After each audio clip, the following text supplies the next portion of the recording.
লাইনগুলোতে এক ধরনের আলোচনা সমালোচনা ঝড় বয়ে যাচ্ছে। আমরা এই বিষয়ে সরাসরি যার স্ট্যাটাসকে ঘিরে এই আলোচনার প্রসঙ্গ তার সঙ্গেই সরাসরি একটু কথা বলতে চাই। মগবাজারের বাসা থেকে আমাদের সঙ্গে সংযুক্ত হয়েছেন গোলাম আজমের ছেলে আব্দুল্লাহিল আমান আজমি।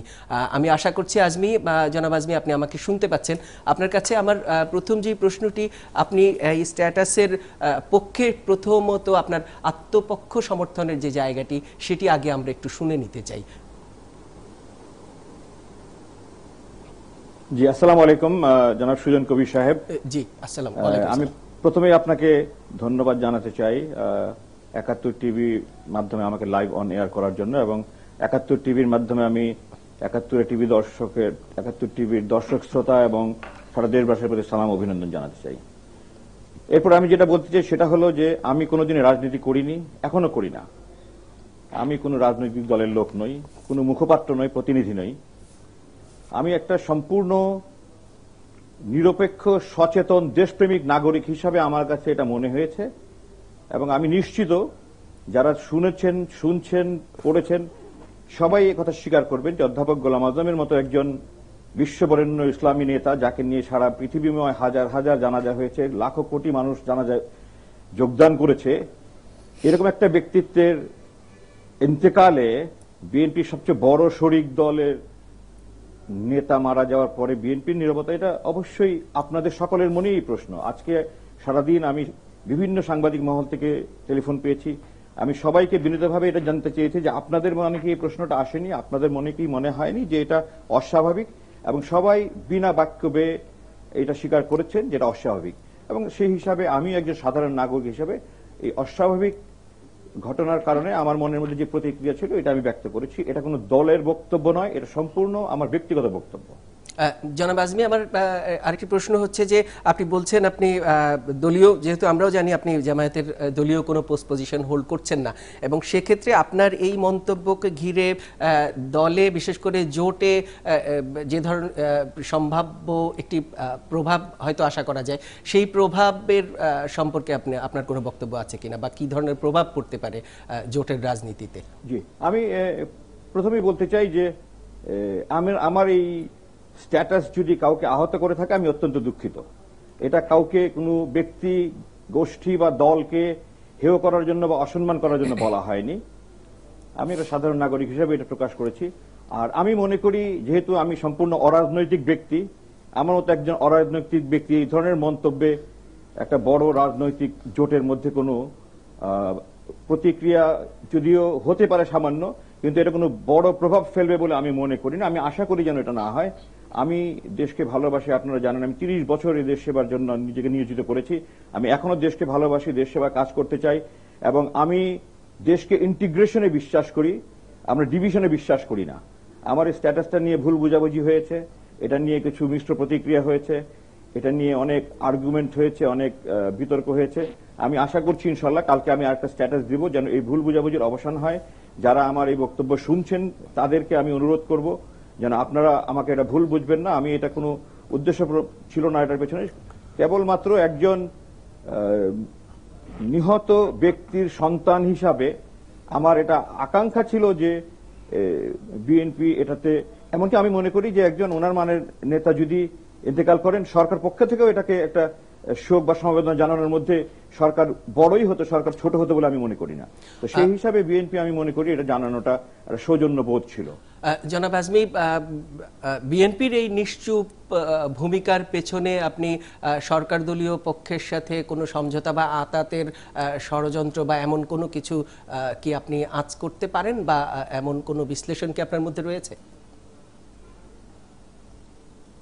মানে কার সাথে আতাতের কথা বলছেন আপনি?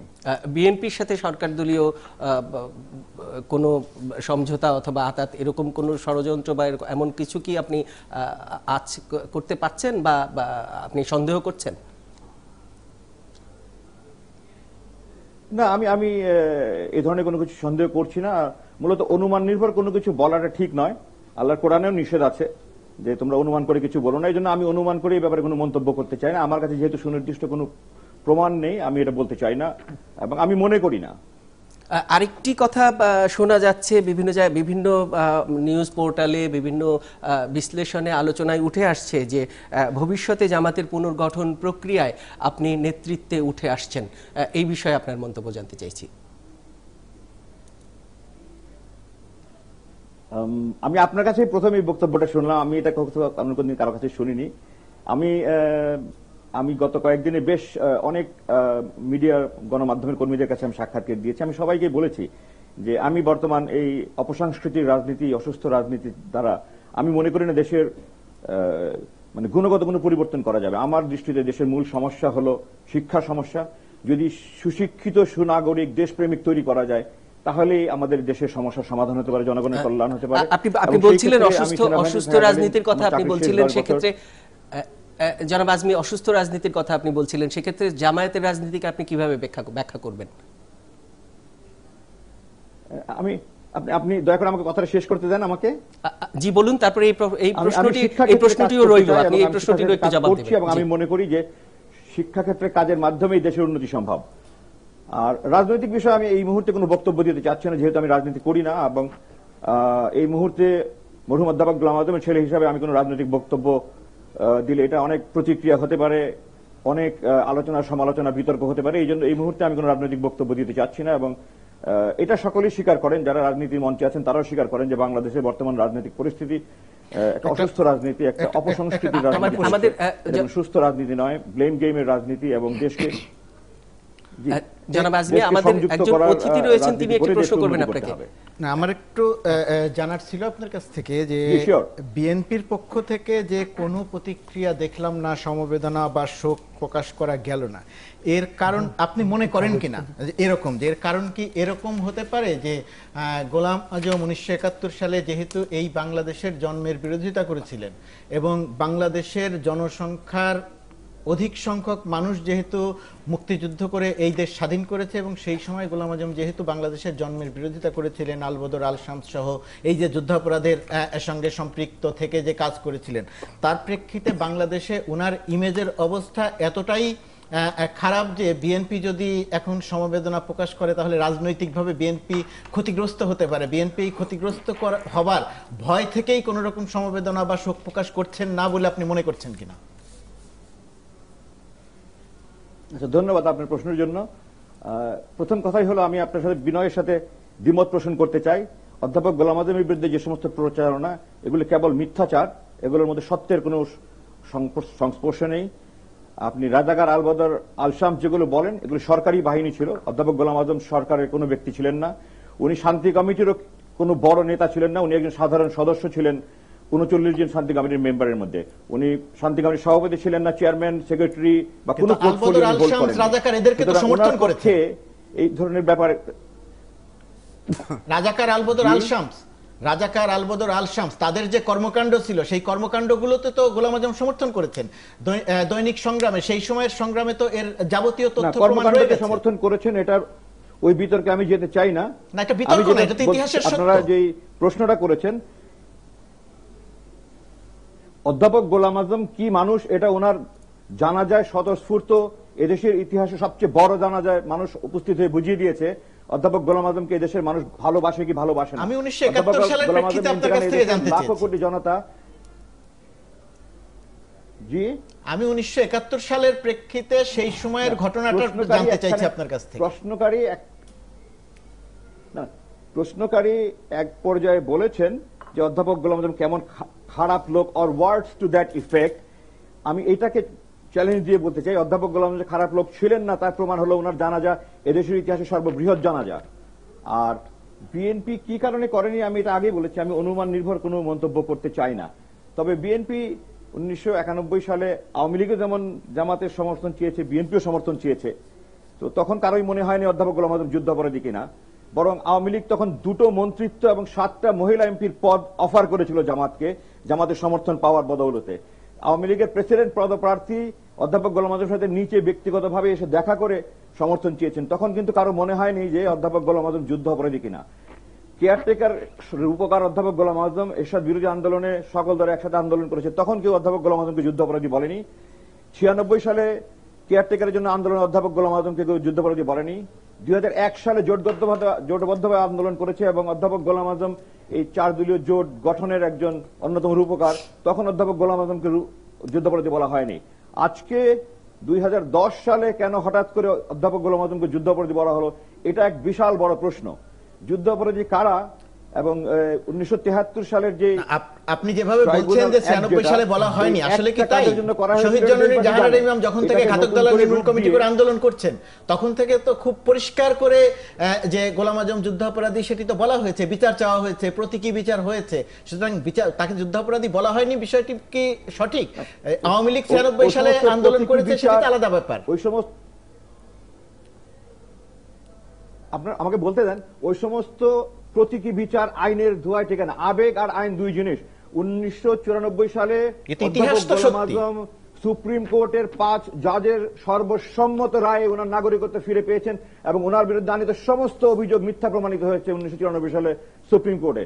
সুতরাং এই এখানে আমার আরেকটি প্রশ্ন, আপনি নাগরিকত্বের না, আপনি নাগরিকত্বের না, একটা প্রশ্ন, আপনি নাগরিকত্বের আইন চলে না, আপনি নাগরিকত্বের আইনের কথা যেটা বলছেন যে গোলাম আজমকে নাগরিকত্ব ফিরিয়ে দেওয়া হলো, আপনি সেই রায়টিকে ভালো বলছেন, কিন্তু আবার যুদ্ধাপরাধের অপরাধী হিসাবে তার যখন বিচার হচ্ছে, তার যখন আমৃত্যু কারাদণ্ড হচ্ছে, সেটাকে আবার আপনি বলছেন যে মিথ্যা।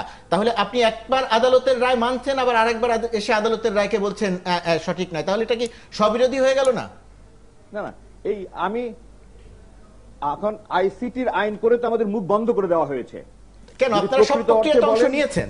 যদি কোনো অপরাধী থাকে, আমার বাবা হোক, এনিবডি হোক, আমার বাবা হোক, এনিবডি হোক, যে কোনো অপরাধের বিচার হওয়া উচিত, আমি নীতিগতভাবে এটার সাথে একমত। কিন্তু যখন আপনি যুদ্ধ অপরাধী হিসাবে বিচার করবেন, আপনার এই ট্রাইব্যুনালটা আন্তর্জাতিক মানসম্মত হতে হবে, গ্রহণযোগ্য হতে হবে, নিরপেক্ষ হতে হবে। এগুলো প্রশ্নবিদ্ধ স্কাইপ কেলেঙ্কারির কারণে এবং অন্যান্য অনেক, আমি লম্বা ফিরিস্তি দিতে চাচ্ছি না, আন্তর্জাতিকভাবে এই আইনটা বিশালভাবে প্রশ্নবিদ্ধ। হিউম্যান রাইটস ওয়াচ থেকে united nations human rights organisation থেকে শুরু করে প্রত্যেকটা প্রতিষ্ঠান, প্রত্যেকটা সংস্থা এই সমস্ত আইন এবং আইনের ফাঁকফোকর এবং আইনের পদ্ধতি, এগুলোর ব্যাপারে প্রশ্ন তুলেছে। আমার বাবা বিচারের সময় আমাদের 2939 জনের মধ্যে আমি একমাত্র সাক্ষী দিতে পেরেছি, বাকি সাক্ষী দেওয়ার জন্য ট্রাইব্যুনাল থেকে শেষ পর্যন্ত বন্ধ করে দেওয়া হয়েছে। আপনি এগুলোকে কিসের বিচার বলছেন? 30 বছরের সাজা হয়েছে আমার বাবার জন্য, শিরোমণি হত্যাকাণ্ডের জন্য বলছে। সেই যে চিঠি দিয়ে আমার বাবা হত্যা করা হয়েছে বলে বলছেন, এই চিঠির কোনো অস্তিত্ব নাই, এই চিঠি বহনকারীর অস্তিত্ব নাই, এই চিঠি যিনি পৌঁছিয়েছেন তার কোনো অস্তিত্ব নাই। শুধু শিরোমণির বউ এসে বলেছে, তাও ক্যামেরা ট্রায়ালে বলেছে, যেটা ক্যামেরা ট্রায়াল হওয়ার যোগ্য না, আর ওইটার উপর ভিত্তি করে 30 বছরের আপনি সাজা দিয়েছেন। হাস্যকর ব্যাপার আমার কাছে মনে হয়। বিচারের দিন ট্রাইব্যুনাল চেয়ারম্যান নিজে বলেছেন অধ্যাপক গোলাম আজম কোন অপরাধের সাথে সম্পৃক্ত ছিলেন, এর সরাসরি কোনো প্রমাণ পাওয়া যায়নি। এবং আমার জানা মতে পৃথিবীর কোনো আদালতে এমন আছে কিনা জানি না, ট্রাইব্যুনাল সম্মানিত বিচারক নিজে বলেছেন যে আদালত স্বপ্রণোদিত হয়ে ওনারা অনেক কিছু উদ্ঘাটন করেছেন। এটা আমার কাছে মনে হয় পৃথিবীর ইতিহাসে এক বিরল ঘটনা, যে বিচারক যেখানে কেবলমাত্র সাক্ষী সাক্ষ্যের উপর ভিত্তি করে বিচার করার কথা, সাক্ষী সাক্ষ্যের উপর নির্ভর করে রায় দেওয়ার কথা। জনাব আজমি, আমাদের আরেকজন অতিথি, হ্যাঁ আমাদের আরেকজন অতিথি একটি প্রশ্ন করবেন আপনাকে, এই প্রশ্নটির মধ্যে দিয়ে আমরা একটু শেষ করতে চাই। জনাব আজমি, আমার নাম জুলফিকার আলী মানিক। ইনফ্যাক্ট আপনার সাথে আমার ট্রাইব্যুনালে অনেকবার দেখা হয়েছে।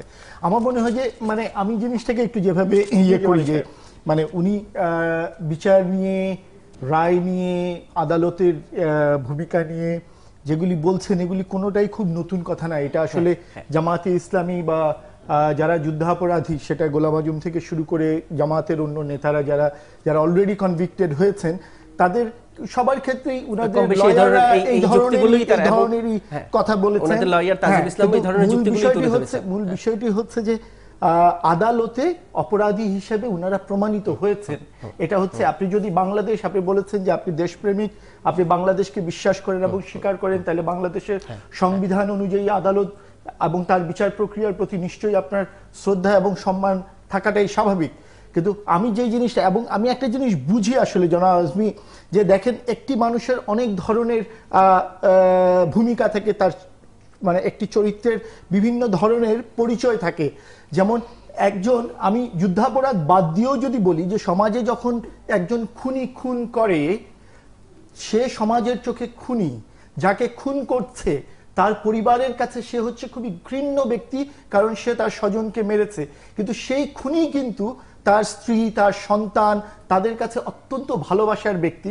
সেই হিসাবে আমি খুবই ভালো অনুধাবন করতে পারি যে আপনি মানে গোলাম আজমের পুত্র হিসেবে, গোলাম আজমের নাম ইতিহাসে যুদ্ধাপরাধী হিসেবে যেভাবেই লেখা থাকুক, পুত্র হিসেবে সেটা আপনার পক্ষে আসলে গ্রহণ করাটা সত্যিই কঠিন। এইটুকু বুঝবার মতো আমার মনে হয় সাধারণ মানুষের সবারই জ্ঞান আছে।